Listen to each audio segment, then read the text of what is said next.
Hello दोस्तों, कैसे हैं सभी लोग। दोस्तों कैसे चल रही है डीएड एससीआईडी एग्जाम की तैयारी। दोस्तों जैसे कि हम कुछ मोस्ट इम्पोर्टेंट क्वेश्चन कर रहे हैं, जैसे कि हमारा न्यू पेपर पैटर्न जो चेंज हुआ है हमारा, तो उसके अकॉर्डिंग हम पार्ट ए और पार्ट बी की प्रिपरेशन कर रहे हैं, जिसमें हमारे वैकल्पिक प्रश्न आएंगे, मिलान आएगा और सत्य सत्य आएंगे। ठीक है, ऑब्जेक्टिव टाइप क्वेश्चन है, कुछ ट्रू एंड फॉल्स है और हमारे मैचिंग्स हैं। तो उनके लिए अगर हम मोस्ट इम्पोर्टेंट क्वेश्चन के अकॉर्डिंग अगर एग्जाम की प्रिपरेशन कर रहे हैं दोस्तों, तो देखिए क्या होगा कि अगर हमें सही आंसर पता होगा तो क्वेश्चन पैटर्न कुछ भी हो, ठीक है, अगर हमें करेक्ट पता है आंसर करेक्ट कौन सा है तो हमें टेंशन लेने की जरूरत नहीं है। बाकी तीन विकल्प कोई भी हो, लेकिन सही विकल्प अगर आपको पता है, सही ऑप्शन पता है, तो आप उसको अच्छे से कर पाएंगे। ठीक है दोस्तों, तो हम उसी के अकॉर्डिंग देखिए दोस्तों, पेपर पैटर्न पार्ट ए और पार्ट बी के लिए कुछ मोस्ट इंपोर्टेंट क्वेश्चन लेकर आए हैं, जो कि क्वेश्चन सीरीज के माध्यम से करा रहे हैं। और अब तक हम 100 प्रश्नों पर बात कर चुके हैं, यानी कि 100 क्वेश्चन को विद एक्सप्लेनेशन सॉल्व कर चुके हैं। तो दोस्तों अभी तक जिन्होंने नहीं देखा है डीएड एग्जाम प्रिपरेशन करके आप सर्च कीजिए, या फिर प्ले लिस्ट में जाइए, डीएड एससीआईडी एग्जाम प्रिपरेशन 2021 करके एक प्ले लिस्ट है, उस पर जाकर देखिए, आपको आगे तक के जो 100 प्रश्न हैं उनका व्याख्यात्मक हल मिल जाएगा। ठीक है, तो आज भी दोस्तों हम 20 प्रश्नों पर बात करने वाले हैं हमेशा की तरह। ठीक है दोस्तों, जिसमें हमारा क्वेश्चन सीरीज रहेगा 101 से लेके 120 तक, यानी कि 101 से लेकर 120 तक प्रश्नों पर बात करेंगे। हमेशा की तरह 20 प्रश्नों पर बात करेंगे दोस्तों। तो एक कॉपी और एक पेन ले लीजिए, ताकि आप मोस्ट इंपोर्टेंट क्वेश्चंस को नोट करते रहिए और उनके आंसर लिखते रहिए। ठीक है दोस्तों, चलिए स्टार्ट करते हैं दोस्तों। आज का सबसे पहला क्वेश्चन है 101। देखिए, पूर्व प्राथमिक शिक्षा में किस विधि का उपयोग किया जाता है। क्वेश्चन ऐसे भी पूछ सकता है कि पूर्व प्राथमिक स्तर पर या पूर्व प्राथमिक स्तर पर शिक्षा के लिए अत्यधिक प्रयोग होने वाली विधि कौन सी है, या अत्यधिक किस विधि का प्रयोग किया जाता है। ठीक है, या प्राथमिक शिक्षा के स्तर पर शिक्षा प्रदान करने के लिए सबसे महत्वपूर्ण विधि कौन सी है। तो दोस्तों प्री प्राथमिक स्तर पर या प्री प्राथमिक शिक्षा में जो विधि उपयोग की जाती है वह विधि है हमारी खेल विधि, यानी कि प्ले वे मेथड जिसे बोलते हैं हम। ठीक है, खेल विधि, खेल विधि का अत्यधिक उपयोग किया जाता है। ठीक है, क्वेश्चन नंबर 102, अधिगम शिक्षण अधिगम सामग्री को कितने भागों में विभाजित किया गया है। टीएलएम को कितने भागों में डिवाइड किया गया है। टीचिंग लर्निंग मटेरियल को दोस्तों 3 भागों में बांटा गया है, दृश्य सामग्री, श्रव्य सामग्री और दृश्य श्रव्य सामग्री। कौन कौन सा 3 भागों में किया गया है, जिसमें दृश्य सामग्री, ठीक है, श्रव्य सामग्री, दृश्य श्रव्य सामग्री, इन 3 भागों में विभाजित किया गया है। ठीक, या इस तरीके से क्वेश्चन आ सकता है कि शिक्षा अधिगम सामग्री के कितने प्रकार हैं। तो 3 प्रकार है, दृश्य सामग्री, श्रव्य सामग्री, दृश्य श्रव्य सामग्री। ठीक, नेक्स्ट देखिए दोस्तों, क्वेश्चन नंबर 103, एनटी यानी कि नेशनल ट्रस्ट राष्ट्रीय न्यास एक्ट में कितनी विकलांगताओं पर बात की गई है। राष्ट्रीय न्यास जो है हमारा अधिनियम या नेशनल ट्रस्ट एक्ट में कितनी दिव्यांगताओं पर बात की गई है, या कितने प्रकार की दिव्यांगताएं उसके अंतर्गत आती हैं। तो दोस्तों 4 प्रकार की दिव्यांगताएं इसके अंदर आती हैं, 4 प्रकार की डिसेबिलिटीज अगर हम बात करें, एक तो हो गया सीपी, दूसरा ऑटिज्म, ठीक है, और तीसरा हो गया हमारा एमडी, और हो गया हमारा इंटेलेक्चुअल डिसेबिलिटी, यानी कि सेरेब्रल पालिसी, स्वलीनता और बहुविकलांगता और बौद्धिक अक्षमता।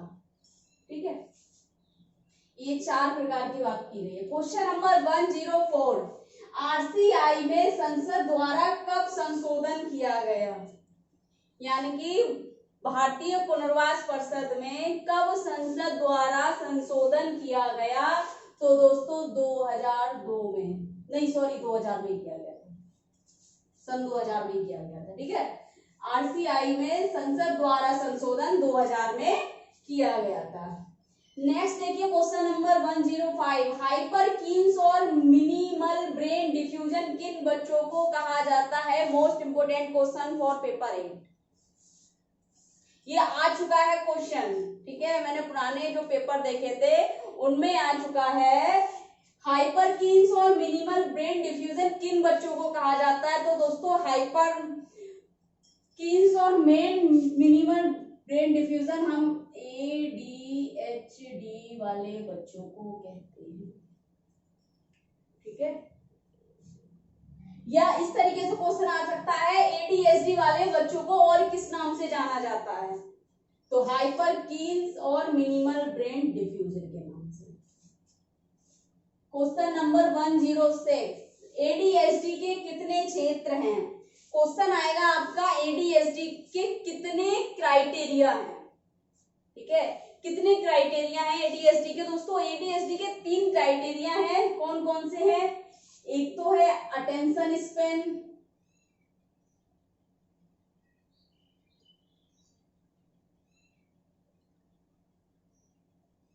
ठीक है। दूसरा हो गया आपका हाइपर एक्टिविटी, हाइपर एक्टिविटी।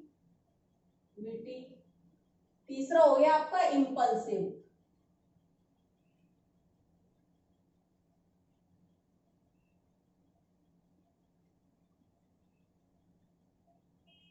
ये 3 क्राइटेरिया हैं।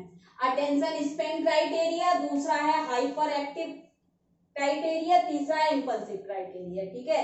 इसमें 6 क्षेत्र हैं इसके अलग अलग, और हाइपर एक्टिविटी और इम्पल्सिव में इसमें 9 है। अटेंशन स्पैन में 9 क्षेत्र हैं, और हाइपर एक्टिविटी में और इम्पल्सिव में भी इनके सब क्षेत्र या सब एरियाज हम बोल सकते हैं कितने? 6 हैं। इनमें 6 है और इसमें 9 है, ठीक। नेक्स्ट देखिए क्वेश्चन नंबर 107, शिक्षण अधिगम सामग्री को परिभाषित कीजिए। टीचिंग लर्निंग मटेरियल को परिभाषित कीजिए। तो शिक्षण अधिगम सामग्री वह सामग्री है जो शिक्षक अपने शिक्षण को प्रभावी और सरल रूप से समझाने के लिए, प्रभावी बनाने के लिए उपयोग शिक्षण या उपयोग सामग्री का विभिन्न प्रकार की सामग्रियों का उपयोग किया जाता है या प्रयोग करता है, अधिगम शिक्षण सामग्री कहलाती है। यह कह सकते हैं जिन सामग्रियों का शिक्षक शिक्षण में उपयोग करता है उस सामग्री को शिक्षण अधिगम सामग्री कहते हैं। तो आप अपने शब्दों में किसी भी प्रकार से परिभाषित कर सकते हैं, लेकिन क्वेश्चन आ सकता है आपका 2 नंबर के लिए, मोस्ट इंपोर्टेंट है पेपर 12 के लिए।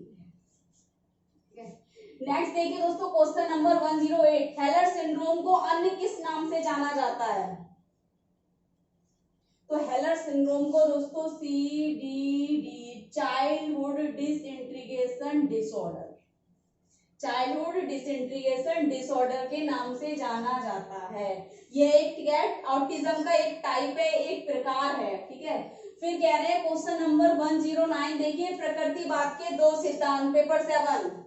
प्रकृतिवाद के बहुत सारे सिद्धांत हैं, आपको केवल 2 बताने हैं। चलिए 2 लिख देते हैं। एक तो उनका प्रमुख सिद्धांत ये है, शिक्षा सुखमय होना।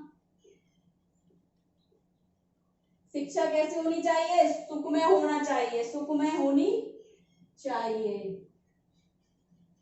और दूसरा है शिक्षा छात्रों के मानसिक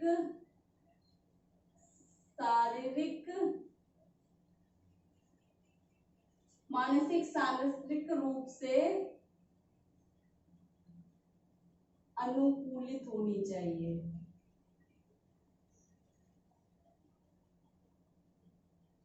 ठीक है। प्रकृतिवाद के 2 सिद्धांत हैं ये, ठीक है। दूसरा कह रहे हैं 110, देखिए क्वेश्चन नंबर 110, ठीक है। आदर्शवाद के 2 सिद्धांत, आदर्शवाद के 2 सिद्धांत ये हैं। देखिए दोस्तों आदर्शवाद ने कहा है आदर्श जगत के यानी कि आध्यात्मिक जगत के, आध्यात्मिक जगत का विशेष महत्व यानी कि इन्होंने कहा है कि आध्यात्मिक जगत का विशेष महत्व होना चाहिए शिक्षा में, और दूसरा कहा है इन्होंने आध्यात्मिक मूल्यों का विशेष महत्व।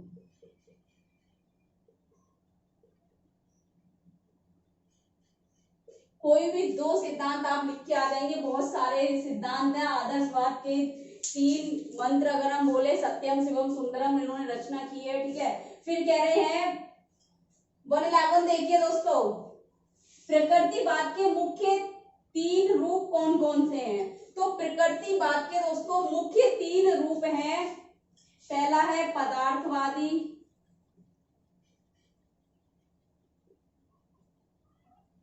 प्रकृतिवाद, ठीक है। दूसरा है यंत्रवादी, यंत्रवादी प्रकृतिवाद। एक और है पदार्थवादी, यंत्रवादी, जैविकवादी, जैविकवादी प्रकृतिवाद। ये 3 मुख्य रूप हैं प्रकृतिवाद के। मोस्ट इंपोर्टेंट क्वेश्चन है आपका 2 नंबर के लिए, 1 नंबर में भी आ सकता है, 2 नंबर में ऑप्शन में भी पूछा जा सकता है ऑब्जेक्टिव टाइप में, ठीक है। फिर देखिए क्वेश्चन देखिए 112 देखिए, पीडीडी का विस्तार। तो पीडीडी क्या है दोस्तों, ये भी परवेसिव डेवलपमेंटल डिसऑर्डर, ठीक है। परवेसिव डेवलपमेंटल डिसऑर्डर क्या है, ये भी ऑटिज्म का एक प्रकार है। क्वेश्चन नंबर देखिए 113, अत्यधिक लार, ड्रूलिंग और चबाने निगलने में समस्या किन बच्चों का एक लक्षण है। यानी कि ये कह रहे हैं अत्यधिक लार टपकना, ड्रूलिंग होना मतलब चबाने में उनको समस्या हो रही है, सकिंग करने में उनको, च्यूइंग में भी हो रही है, और निगलने में भी यानी कि सक करने में भी उनको समस्या होती है। तो ये किन बच्चों का एक लक्षण है, या किन बच्चों में लार टपकने जैसी समस्या, ड्रूलिंग होने जैसी समस्या, चबाने में समस्या और निगलने में समस्या होती है, उनका एक बताना है आपको कि किन बच्चों में ये समस्याएं पाई जाती है, किन बच्चों की एक लक्षण है। तो दोस्तों ये लक्षण है हमारे सीपी बच्चों के, ठीक। नेक्स्ट देखिए क्वेश्चन नंबर 114 देखिए दोस्तों, मानव संसाधन विकास मंत्रालय को दिव्यांगों की शिक्षा से कब जोड़ा गया। यानी कि ministry of human research and development को दिव्यांगों की शिक्षा से कब जोड़ा गया। तो दोस्तों 1987 में। नेक्स्ट है क्वेश्चन नंबर देखिए 115, एनसीईआरटी का मुख्य कार्यालय कहाँ है। National council of education research and training. तो इसका कहाँ है, इसका मुख्य कार्यालय आपका दिल्ली में है। ये सारे क्वेश्चन मोस्ट इंपोर्टेंट क्वेश्चन है आपके पेपर 7 के लिए, इसीलिए मैंने ये कंटेंट आज बनाया क्वेश्चनों का कि क्वेश्चन 1 नंबर के जो पूछे जाएंगे ऐसे कैसे कहां से पूछे जाएंगे, इसीलिए मैं आपको चुन चुन के एक एक क्वेश्चन लेकर आ रही हूँ ताकि क्वेश्चन कहीं से भी आ जाए, आपके क्वेश्चन कहीं गैप नहीं होना चाहिए, छूटना नहीं चाहिए, ठीक है। तो दिल्ली में है, तो ऐसा नहीं है कि आप सोच रहे हैं बस करा रहे हैं और बस हो गया, ठीक है। तो आपके लिए दोस्तों इतनी मेहनत कर रहे हैं कि हर टॉपिक से एक एक क्वेश्चन निकाला जा रहा है कि एक एक नंबर के क्वेश्चन कहां से कैसे बन सकते हैं, ठीक है, किस तरीके से पूछा जा सकता है। तो दोस्तों आप अगर थोड़ा सा भी अच्छा लग रहा है, क्लास आपके लिए यूजफुल है, वीडियो अच्छी लग रही है, तो दोस्तों वीडियो को लाइक करना ना भूलें और वीडियो तक लास्ट तक देखना, बहुत मोस्ट इंपोर्टेंट क्वेश्चन होने वाले हैं, ठीक है। नेक्स्ट देखिए दोस्तों क्वेश्चन नंबर 16, WHO की स्थापना कब हुई। वर्ल्ड हेल्थ ऑर्गेनाइजेशन की स्थापना कब हुई दोस्तों, 7 अप्रैल 1948 में, ठीक है। और इसका अगर WHO की अगर हम बात करें कि इसका मुख्यालय कहां पर है, मुख्य कार्यालय कहां है, जिनेवा में। क्वेश्चन क्या पता कुछ भी आ जाए, कुछ भी पूछ सकता है, ठीक है ना, जिनेवा में है। फिर क्वेश्चन नंबर देखिए 117, यूएनसीआरपीडी विश्व में कब लागू हो गया था। यानी कि यूएनसीआरपीडी पूरे विश्व में कब लागू हो गया था, तो 3 मई 2008 को, 3 मई 2008 को।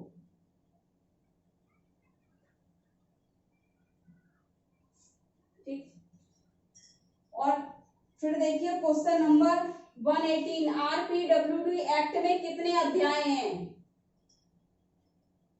जो एक्ट है हमारा 2016 वाला एक्ट है हमारा, आरपीडब्ल्यूडी एक्ट में कितने अध्याय हैं दोस्तों? तो इसमें 17। ठीक है, अगर यूएनसी आरपीडी की बात करें तो इसमें 50 अध्याय हैं, ध्यान रखना। 50 आर्टिकल्स हैं ये इसमें, तो आप ध्यान रखना इस चीज को। क्या पता क्वेश्चन ऐसे आ जाए। और साइड मैंने आर्टिकल्स के यूएनसी आरपीडी के अध्याय के बारे में आपको क्वेश्चन पहले सॉल्व करा चुकी हूँ मैं, फिर भी बता दिया। क्वेश्चन नंबर देखिए 119, आरसीआई में कितने अध्याय हैं? अब आरसीआई में दोस्तों 3 अध्याय हैं। ठीक, क्वेश्चन नंबर 120 देखिए, एमडीटी का विस्तार, मोस्ट इंपोर्टेंट क्वेश्चन है ये दोस्तों आपका। और किसके लिए? पेपर 9 के लिए। एमडीटीटी क्या है? मल्टी डिसिप्लिनरी टीम, यानी कि बहु अनुशासित